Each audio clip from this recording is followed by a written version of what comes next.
কাজু, কিশমিশ, আলমন্ড, আখরোট, চারমগজ এগুলো সব ভিজিয়ে রেখেছিলাম 1 ঘন্টা আগে। এবার এগুলো মিক্সিতে দিয়ে পেস্ট করে নেব।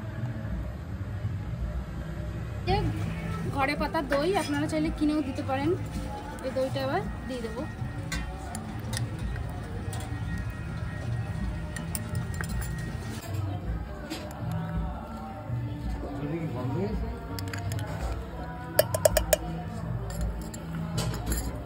এবার এই যে চিনিটা দিয়ে দিলাম।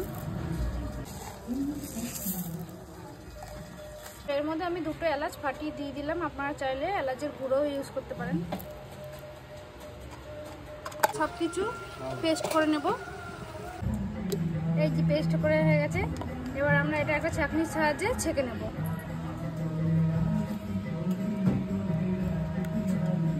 হলো।